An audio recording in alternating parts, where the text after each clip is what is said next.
Bonjour Johan. Salut Marie, bonjour à tous. Eh bien écoute, je suis heureuse de te retrouver en ce début d'année pour faire une nouvelle émission avec toi parce que je vous le présente plus Johan, hein. On a fait je ne sais plus combien d'émissions ensemble, certainement. Moins 3 ou 4, ouais. Ouais. Et donc toi tu es vraiment quelqu'un de multidimensionnel, hein, plein de cordes à ton arc. Et aujourd'hui, tu vas nous parler de l'iridologie. Ouais, tu t'es intéressé à ça. Bien sûr, l'iridologie, en fait, c'est rentré dans ma vie il y a un peu plus d'1 an. Au départ, quand c'est rentré dans ma vie, j'ai simplement pensé que ça allait se rajouter à tout ce que je faisais déjà. Mais en fait, c'est venu au centre de tout ce que je faisais. Comme ça fait près de 10 ans que je suis accompagné en santé holistique, mais je n'avais pas encore approfondi l'iridologie. Et quand on m'avait présenté l'iridologie, tout de suite ça a fait un petit tic en moi parce que c'est vraiment une discipline qui est très précise, scientifique. Et quand on entend parfois parler d'iridologie, quand on ne connaît pas, il y a une part de mystère si tu veux. On se dit mais sur quoi ça se base? Est-ce que c'est réel? Est-ce que ça vient d'Occident, d'Orient? Bref, en fait c'est une discipline qui est très méconnue et qui est même trop méconnue, j'ai envie de dire, par rapport aux résultats que ça apporte, aux outils de dépistage de la santé émotionnelle, physique, mentale et même spirituelle. Mais si on reste déjà sur le physique et le psycho-émotionnel, c'est déjà beaucoup par rapport à tout ce que ça peut nous apporter. Donc en fait, l'iridologie, c'est une médecine qui, par l'œil, va pouvoir identifier un certain nombre de symptômes. C'est ça, tout à fait. C'est vraiment une méthode empirique de dépistage, de prévention et aussi d'accompagnement de la santé globale à travers l'observation de l'œil. En fait, c'est une science qui est multimillénaire depuis l'Antiquité, dans le bassin méditerranéen, mais aussi en Asie, très certainement sur à peu près tous les continents. Les hommes ont regardé leurs yeux et compris qu'il y avait des taches qui reflétaient des pathologies. Mais c'est surtout depuis le 19e siècle que l'iridologie a fait un bond extraordinaire et que grâce au progrès de la médecine également, on a permis vraiment d'établir une charte très précise de tous les organes, toutes les glandes, de la circulation sanguine, lymphatique au niveau de l'œil. Et puis encore, j'ai dit au 19e siècle, mais c'est surtout encore au 20e siècle avec l'apparition du scanner, des radiographies qui ont permis de confirmer qu'à chaque fois qu'on voyait une tache au niveau de l'œil, ça correspondait réellement au niveau mécanique à un organe très précis, à des symptômes, à des pathologies éventuelles. Donc aujourd'hui, en 2020, on arrive vraiment à un niveau de fiabilité qui est très très important. Il y a des études russes qui ont été effectuées justement qui estiment que l'iridologie a 85% de fiabilité au niveau du diagnostic, du dépistage. Et donc ça, c'est quand même quelque chose de fort parce qu'aujourd'hui, avoir une méthode qui permet de certifier entre guillemets à 85% de véracité en tout cas, c'est beaucoup. Et c'est ce qui permet vraiment aussi, dans mes consultations, je le vois chaque semaine, au quotidien, que les gens justement, ça leur plaît d'avoir une méthode où ils comprennent, où on leur pose des choses très très concrètes sur le corps. On n'est pas dans le mysticisme, dans l'élucubration, dans le jeu de devinette. On est vraiment sur quelque chose d'empirique. Et c'est ça qui est important. Ouais, très concret. Ah ouais. Et pourtant, il y a un dicton qui dit les yeux sont le miroir de l'âme. Donc ça peut être très concret et en même temps… Très, très subtil, oui. Oui, les yeux sont le miroir de l'âme et du corps. En fait, c'est vraiment les deux. Parce qu'au niveau de l'œil, comme je te l'ai dit, il y a des signes qui vont dénoter un terrain psycho-émotionnel anxiogène, de surmenage intellectuel, de dépression. Bien entendu, ça, on va pouvoir le voir. Mais aussi au niveau du corps. Donc effectivement, c'est à la fois l'âme et le corps. Et c'est ça qui est aussi beau dans l'iridologie et dans un œil, c'est que ça reflète toutes les dimensions de l'être. Et donc du coup, on peut tout voir. Alors, tout voir, est-ce que tu as des questions? Quand tu dis tout, qu'est-ce que tu aimerais tout voir? Est-ce que c'est vraiment une médecine qui peut aller vraiment dans les petits détails, dans les petits symptômes, dans le micro. Dans le micro, oui. Alors, grâce au progrès de la science, si tu veux, maintenant, moi, en consultation, j'utilise un appareil qui prend des photos, donc on fait un zoom x30 et l'image ressort au niveau de l'ordinateur. Et grâce à l'informatique, on peut vraiment faire des zooms sur certaines parties de l'iris et je crois qu'on va pouvoir aller justement dans des très très petits détails. Mais en tout cas, pour l'instant, tel que je la pratique, l'iridologie, c'est d'avoir une vision globale aussi de ce qui ne va pas, et c'est pour ça que elle s'insère pour moi dans ma pratique. Après, il y a aussi des médecins qui pratiquent l'iridologie et ils la pratiquent avec d'autres outils et leur angle de vue. Mais moi, ça s'insère dans une approche holistique. Si tu veux, si je vois quelque chose qui est défaillant au niveau d'un genou, ça peut très bien venir aussi de la lymphe, du sang, d'un épuisement nerveux. Tout ça, on va pouvoir, à travers l'analyse de l'iris, faire des corrélations entre les organes. Et bien évidemment, on peut avoir des petits vaisseaux. Je crois que justement au niveau du XXe siècle, on va vraiment aller encore plus dans le détail. Déjà qu'on a un niveau en iridologie de fiabilité, de précision qui est important, mais là sur des tout petits muscles, sur de tout petits vaisseaux, je suis certain qu'au XXIe siècle, ça va être encore fabuleux de faire de nouvelles découvertes sur le corps et sur les correspondances entre l'œil et la mécanique, toutes les parties.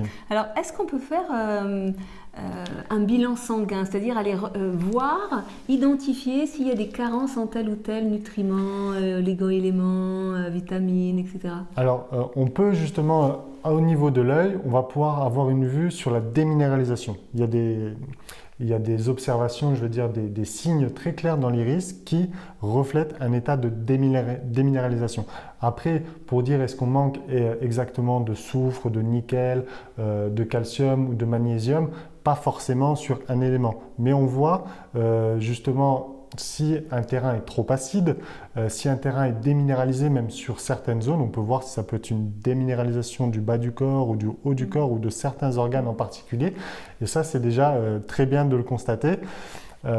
Et aussi, justement, par rapport à cet effet un peu scanner, médecine dont tu parles, ce qui me plaît beaucoup et ce que je dis toujours en conférence et ce qui plaît aussi aux patients, c'est d'avoir en une séance un aperçu global de tout le corps parce qu'on va pouvoir observer tous les organes et les glandes au niveau de l'œil. Et ça évite aussi d'aller faire une prise de sang, plus d'aller faire un scanner de la thyroïde, plus un scanner du foie, tu vois. On peut avoir un aperçu global, ça permet d'économiser du sang, pardon, de l'argent, du temps.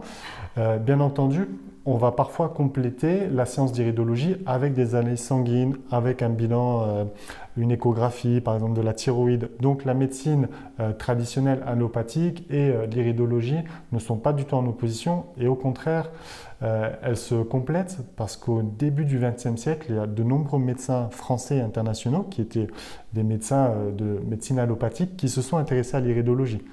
Et eux, ils ont permis de faire progresser l'iridologie.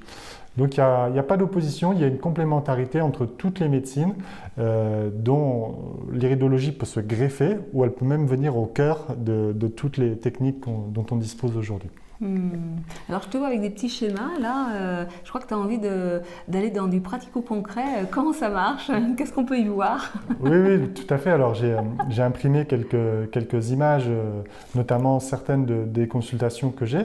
Et je voulais te demander, et puis aussi on va les faire apparaître à l'écran pour ceux qui visionnent. C'est l'œil que vous voyez tout en haut. De quelle couleur est-il? Je te laisse faire une petite devinette. Je vois plutôt du vert, un beau vert émeraude. Ouais, c'est ce que je vois, du vert. Ouais. Vert avec un milieu un peu marron. En fait, il est tricolore. Il y a du marron, il y a du vert clair et du vert un peu plus foncé. Tout à fait, voilà. Alors, en fait, tu as raison. Quand je pose cette question en conférence, alors, il y en a qui vont me dire l'œil est vert, d'autres il est marron, d'autres il est bleu. Et en fait, je réponds que toutes les personnes ont raison. Parce qu'on voit dans cet œil plusieurs couleurs, notamment du vert qui est dominant dans toute la zone des organes. Et en fait, c'est un œil vert, mais réellement, c'est un œil bleu. C'est-à-dire qu'à l'origine… Je m'attendais à ce que tu dises ça. C'est vrai? Oui. D'accord. En fait, c'est un œil bleu et le vert qui s'est rajouté, le marron, ce sont des taches de toxines. Voilà. Si en dessous, c'est un vrai œil bleu, on va pouvoir peut-être le montrer. Voilà, on voit très nettement la différence entre l'œil bleu mais déformé, l'œil vert, et l'œil bleu.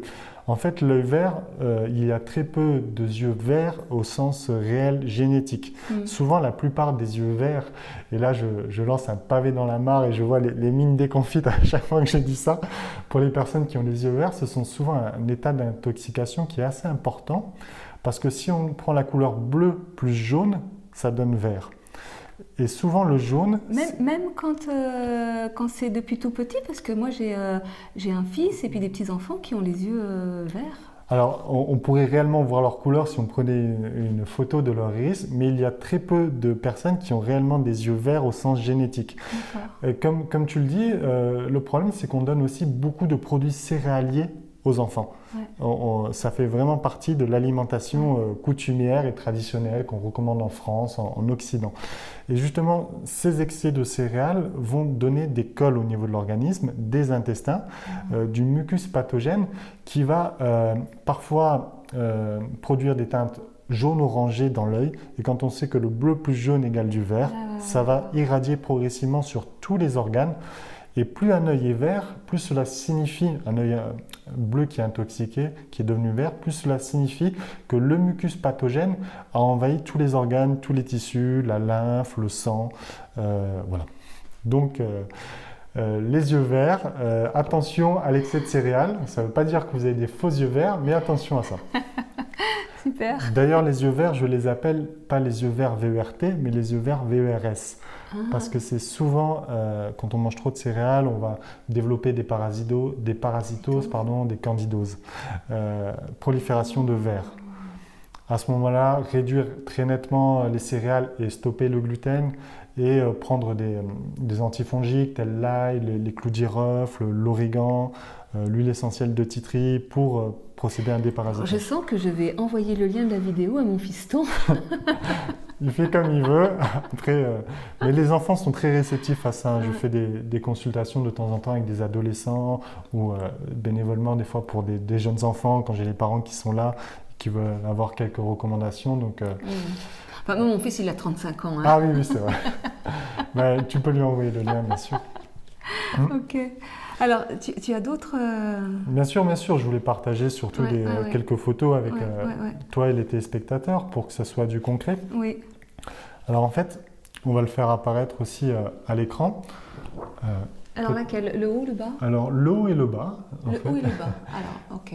Ils le verront mieux quand tu... voilà. Et en fait, en haut, c'est un œil marron qui est en parfaite santé.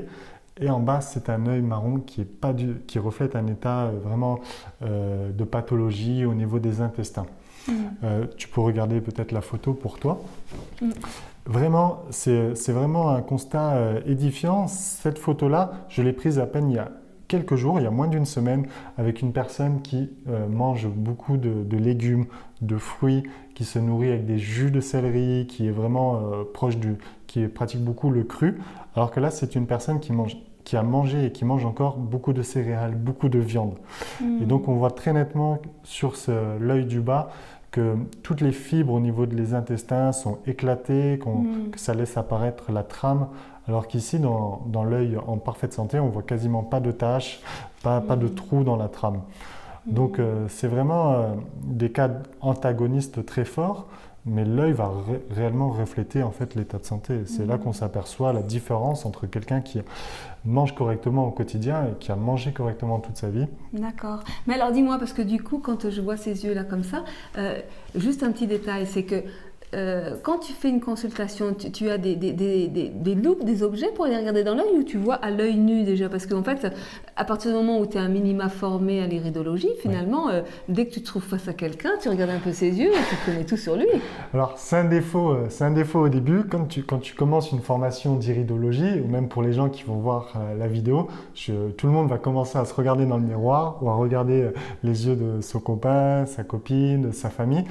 Après, le réflexe, tu le perds un peu. Tu n'es pas toujours en train de regarder les gens. Tu les regardes dans les yeux, mais pas dans l'observation et l'analyse.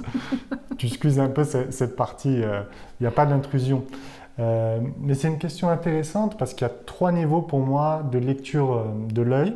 La première, c'est de voir l'œil directement sans loupe, sans outil. Déjà, si on voit des signes, et des signes comme des taches, des congestions, des trous, qu'on appelle des vacuoles dans l'œil comme ça veut dire que c'est quelque chose de fort parce qu'on le voit en direct à l'œil.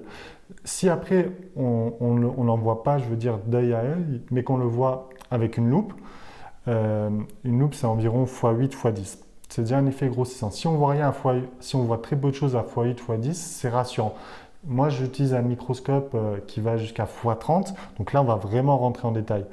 Donc, c'est selon l'observation et selon le niveau de zoom qu'on va voir aussi la sévérité, j'ai envie de dire, des pathologies, quoi. Mais globalement, c'est vrai que tout le monde pourrait regarder un peu son œil. Et si vous voyez des taches à l'œil nu, ça veut dire qu'il y a une intoxication ou éventuellement une pathologie comme ça déjà marquée. Je me souviens, la dernière fois qu'on s'était vu là, pendant l'été dernier, tu m'avais expliqué que quand on avait une bordure noire autour de l'œil, ça avait une signification particulière. Tout à fait. Alors, merci de préciser cela. En fait, c'est le cercle périphérique de l'iris correspond à l'extrémité du corps, soit la zone de la peau. Et souvent, quand cette zone de la peau est plus foncée, c'est une personne qui va avoir tendance à se nourrir peut-être plus de lipides ou qui n'évacue pas assez à travers la peau, donc pas assez d'activité physique ou elle ne boit pas assez. Mais en fait, l'iris, c'est voilà, la peau, retenez, c'est la dernière zone, la zone la plus à l'extérieur de l'iris. Une autre chose à retenir, c'est que justement, alors l'œil gauche correspond aux organes de la partie gauche du corps. Et l'œil droit, notre œil droit, ton œil droit reflète les organes de la partie droite. D'ailleurs, on pourra la mettre au niveau de la vidéo, transmettre cette charte. Alors cette charte, c'est vraiment la charte d'iridologie qui est la plus communément employée. Voilà. Et donc ce qui est en haut au niveau de l'œil reflète les organes de la partie haute du corps, et ce qui est en bas au niveau de l'œil reflète les organes de la partie basse, donc les jambes, les genoux, les pieds, etc. Donc c'est deux choses simples à retenir, l'œil gauche, l'œil droit, le haut et le bas du corps. Donc vraiment, c'est là qu'on s'aperçoit qu'il y a, si on ne croit pas en Dieu, je crois qu'avec l'iridologie, on peut croire en Dieu, parce que pour avoir créé quelque chose d'aussi précis, aussi fiable et aussi simple, moi je crois en Dieu. Je n'avais pas besoin de ça pour croire en Dieu, mais j'y crois encore plus en regardant l'œil. Ok, mais en fait, c'est quand même parce que bon, il y a plein de pratiques qui permettent d'aller lire dans le corps, parce que bon, là on parle de l'iridologie, mais en réflexologie on va s'apercevoir que dans le pied il y a aussi le corps humain, il y a l'auriculothérapie dans l'oreille, il y a la même chose dans les mains, il y a je veux dire, il y a plusieurs portes d'entrée en fait. On peut lire dans beaucoup de choses, hein, même dans le mar de café. Oui, j'ai pas essayé. D'ailleurs, je conseille pas de boire du café, parce que souvent les gens qui boivent du café, je le vois très nettement au niveau de l'œil. Hein. Ça crée des acides, des colorations justement qui vont du jaune au brun, et avec des zones au niveau de la lymphe ou de la peau. Café plus chocolat, alors là, ça donne un effet détonnant. D'ailleurs, je crois peut-être que j'en ai imprimé une. Ah ben, tu vois, ça, c'est le café plus chocolat. Ah oui! Quelqu'un qui prend du café et du chocolat de manière quotidienne, ça donne vraiment des congestions ici au niveau des graisses et au niveau du cercle de la peau, et des acides qui vont se loger justement sur la gaine des nerfs. Là, on le voit au niveau de l'œil, en tout cas je le vois, les téléspectateurs ils ne vont pas pouvoir le discerner forcément tout de suite, mais ce cercle jaune, ceci représente en fait la collerette, donc le système nerveux sympathique, et les acides que nous ingérons comme le café, le chocolat, bon, tous les acides pathogènes de l'alimentation vont après se loger autour de la gaine des nerfs et attaquer les gaines de myéline et produire, si tu veux, des dérèglements du système nerveux.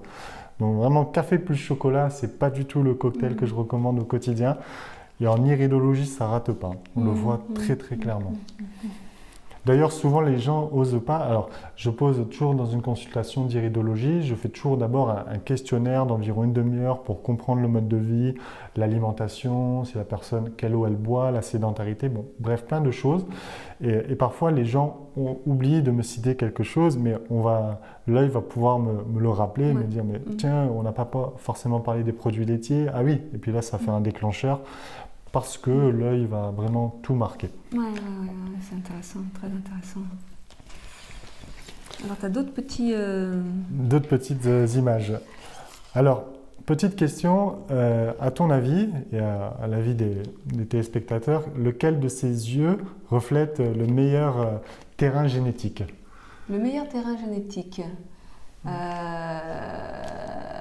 attends, il faut que je revienne.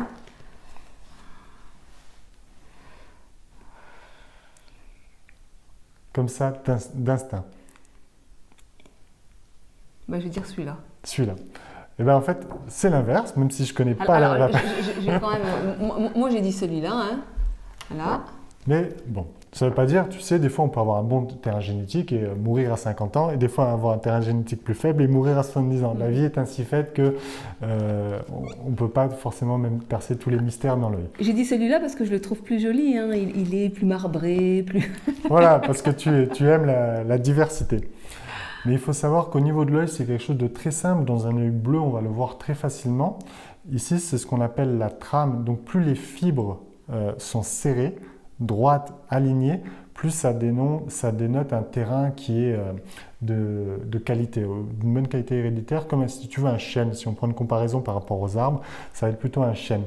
Et plus la trame est relâchée, il va laisser apparaître des trous, des vacuoles, plus ça va être un terrain plutôt immunodéficient. Donc quelque chose qu'on observe très simplement, c'est déjà au niveau de l'iridologie, le système héréditaire. Quelqu'un qui a des taches sur un bon système héréditaire, ça ne va pas forcément m'inquiéter parce que je sais que c'est une personne qui va pouvoir se régénérer facilement.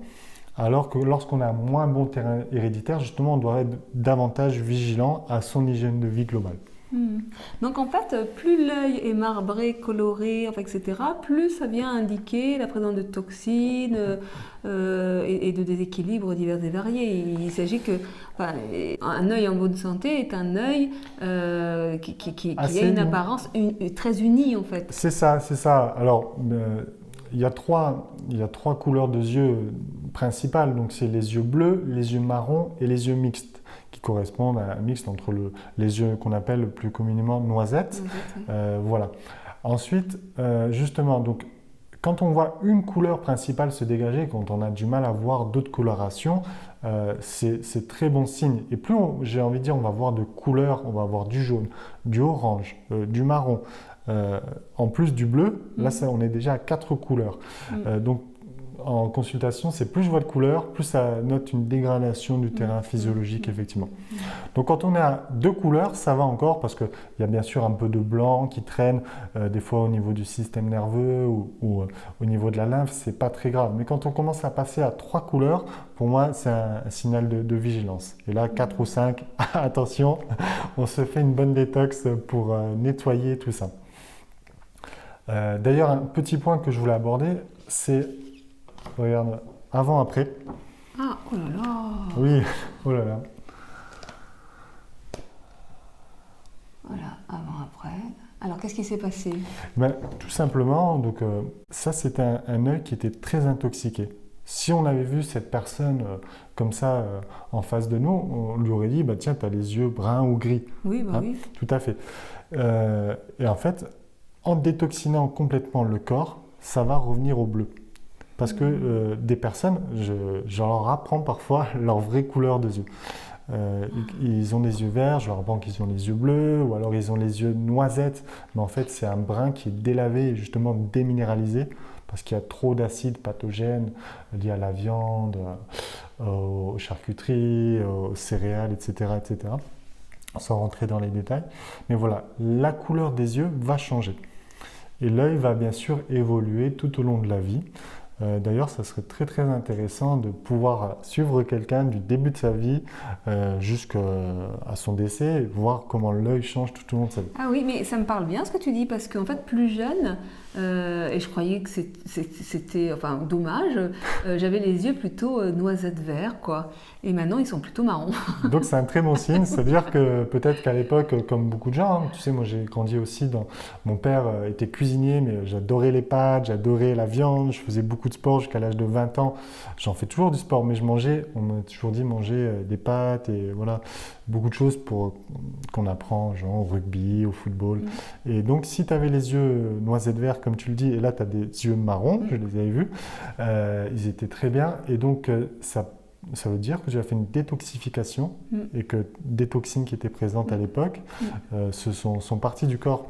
Ouais, parce qu'il y avait vraiment des moments où je m'apercevais que c'est marrant, le noisette qui était là, ça virait au vert. Et en fait, tout ça c'est parti. Je me dis, oh, c'est dommage, c'était sympa. Est-ce que c'était une période où tu mangeais encore des céréales ou c'était... Ah oui, ouais, tu vois, ça rate pas. Oui, maintenant je mange cru, je mange... voilà. Bien sûr, bien sûr. Bah là, quand on s'est vu durant l'été, j'ai pas vu de vert, j'ai pas vu de taches orange, tout ça, donc c'est bon signe. Voilà, tu triches pas là-dessus, mais je le sais. Mais ça triche pas l'œil non plus, parce qu'une personne qui va me dire qu'elle va pas manger ça, je vais dire...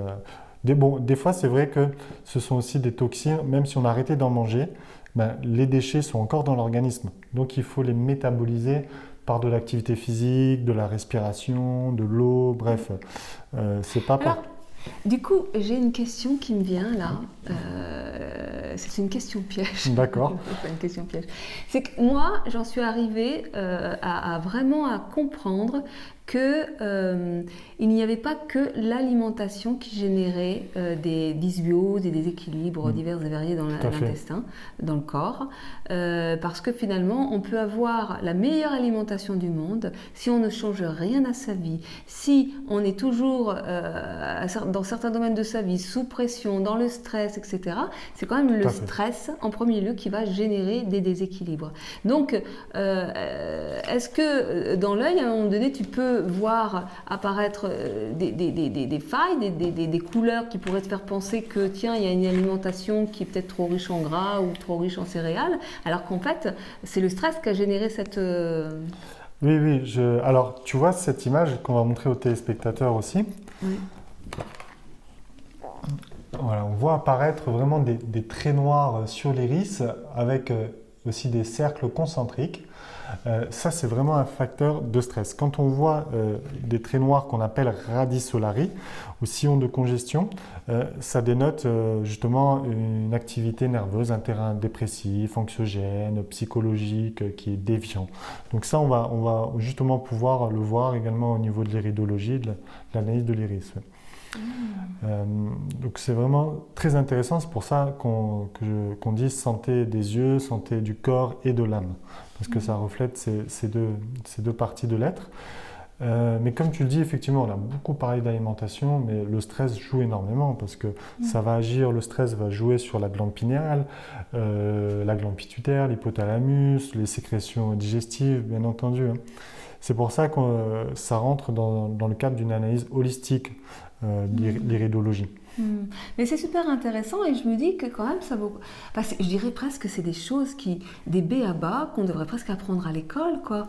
Est-ce que dans la formation en iridologie, est-ce qu'on peut effectivement acquérir des bases pour une utilisation, je dirais, familiale, basique, sans être obligé de devenir iridologue Bien sûr, bien sûr. Alors, là, comme je te l'ai partagé, je donne un stage d'iridologie à la fin de l'année. On mettra les dates sur la vidéo, deuxième quinzaine d'octobre 2021. Bien sûr, après, quand les gens viennent en formation d'iridologie, ça peut être très bien des thérapeutes, déjà des énergéticiens, des personnes qui peuvent faire aussi de l'ostéopathie. Ça, c'est intéressant aussi pour les ostéopathes ou pour les kinésithérapeutes, tous ceux qui ont une relation manuelle au niveau du corps. Parce que, bien sûr, on va remettre les os, les tendons, mais on va pouvoir voir si un problème articulaire vient d'une suracidification de la lymphe, des organes, si ça vient des intestins, s'il y a trop de mucus, d'acide pathogène sur le système nerveux. Donc, c'est vraiment... l'iridologie, elle est accessible à tous. Très simplement, et bien sûr en famille, si on a des enfants, de pouvoir observer un peu l'état de santé de ses enfants. Il suffit après juste d'une loupe déjà pour voir très clairement. Parce que je me dis, parce que là tu parles de terrain dépressif, et très souvent, il n'est pas rare qu'on confonde une dépression avec une simple déprime. C'est-à-dire que les transitions de la vie peuvent effectivement nous faire traverser des périodes de déprime qui ne sont absolument pas graves et qu'il s'agit simplement d'accueillir, voilà. Et très souvent, tout de suite, oh là là, je souffre, je suis pas bien, je suis triste, je déprime et je vais prendre des antidépresseurs. Alors qu'en fait, ce sont des passages naturels. Donc, si on lit ça dans les yeux, c'est-à-dire que non, il n'y a pas de terrain dépressif, c'est juste une déprime. Donc, oui, voilà. Plus on peut le remontrer peut-être cette image, mais plus les radii solari, les sillons de congestion sont nombreux. Plus ça, donc tous ces traits noirs qui partent là de la pupille, plus ils sont nombreux, plus ça dénote comme un terrain qui est ancré dans des problèmes psychologiques. Mais moins ils sont nombreux, justement, plus c'est des choses qui peuvent être passagères et qui sont très bien gérées, donc il y aura moins d'inquiétude. Ok, super. Oui. Peut-être une dernière image. Je ne sais pas combien de temps on a pour la vidéo. Celle-là. Voilà, là c'est encore, on a parlé des céréales. Et là, chers amis, vous voyez beaucoup de orange qui autour de la pupille et aussi dans le contour périphérique de l'œil. Et en fait, tout simplement, ça c'était une personne qui souffrait, j'ai pas actuellement de retour avec cette personne, mais qui souffrait d'eczéma. Et donc, en fait, tout simplement, elle consommait 2 à 3 fois des céréales contenant du gluten par jour. Alors, on voit très nettement une inflammation au niveau de l'intestin, symbolisée par cette couleur orangée avec des parasites et certainement des candidats albicans, etc. Et on voit donc avec la couleur orangée, donc le cercle de la peau et de la lymphe en périphérie de l'œil. Donc les acides ont migré au niveau de la peau et de la lymphe. Et c'est ce qui provoque les démangeaisons. Donc vraiment, l'iridologie que je pratique, elle va aussi dans le courant du naturopathe Bernard Jensen qui parlait, lui, du côlon en priorité. Et Bernard Jensen avait justement expliqué que chaque partie du côlon correspond à un organe, si tu veux. Il y a une partie du côlon qui va avoir un effet réflexe sur le cœur, sur les poumons, sur la vésicule biliaire, le foie, bref. Et donc, en regardant au niveau de l'œil de quelqu'un, on va pouvoir parfois comprendre que en fait, la personne se plaint, ça m'est déjà arrivé, de problèmes d'épaule, mais ce n'est pas forcément l'épaule mécanique, c'est soit une compression nerveuse, on peut le voir au niveau de l'iris, mais tout simplement parfois un dérèglement au niveau de l'intestin, qui correspond comme par magie exactement à une congestion, tu vois, qu'on va repérer au niveau de l'œil. Donc c'est ce qui est vraiment intéressant au niveau de l'iridologie, c'est que ça permet d'aller à la racine du problème. Parfois d'éviter de chercher entre plein de choses différentes. Je ne dis pas qu'on aura toujours raison et qu'on a toujours raison en iridologie, il y a encore une marge au niveau de la fiabilité, de la précision qui va être réglée au niveau du XXIe siècle. Mais c'est vrai que c'est très satisfaisant pour comprendre l'origine des problèmes et des pathologies qui ne sont pas forcément véhiculés par d'autres biais de thérapie. Ok, super. Bon, écoute, c'est passionnant tout ça. Donc là, tu vas te lancer dans des cycles de conférences. On peut t'écouter où? Alors, en ce moment, comme tu sais, il y a eu de la situation en France. Les conférences sont un peu en diminution selon la période de nos chères instances gouvernementales. Mais bien sûr, il y a une formation de prévue en iridologie à la fin de l'année qui s'insère dans une formation que je fais de 12 jours en naturopathie holistique. Ceux qui veulent suivre le module d'iridologie sont les bienvenus. Chaque module, les modules 1 et 2 sont indépendants. D'accord. Voilà. Ok, super. Bon, écoute, merci à toi de nous partager toutes ces connaissances. Avec grand plaisir. Tu sais, voilà, l'iridologie, j'ai vraiment envie de le partager plus au grand public et que le grand public s'intéresse à cette science parce que c'est vraiment quelque chose d'efficace.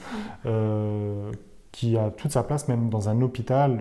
Dans le monde, il y a des hôpitaux et des médecins qui utilisent l'iridologie. Et je crois qu'on gagnerait beaucoup de précision, de temps, d'argent avec une méthode simple. Quand on sait, tu sais, qu'un appareil, un scanner, je ne sais pas combien ça peut valoir comme dizaines de milliers d'euros, et que là, il suffit d'une loupe, d'un peu de formation, d'anatomie, de connaissance de soi et du corps pour arriver à peu près à des résultats similaires. Voilà, c'est incroyable. Donc, la santé, c'est simple. Donc, il n'y a pas trop de mystère. Il faut s'intéresser. Voilà. Dieu nous a fait complet avec des zones réflexes sur tout le corps. Il suffit de les observer. C'est une très bonne conclusion, ça. La santé, c'est simple. Merci, Johan. Merci Marie. De votre écoute. Au revoir et à bientôt. À bientôt. Ouais.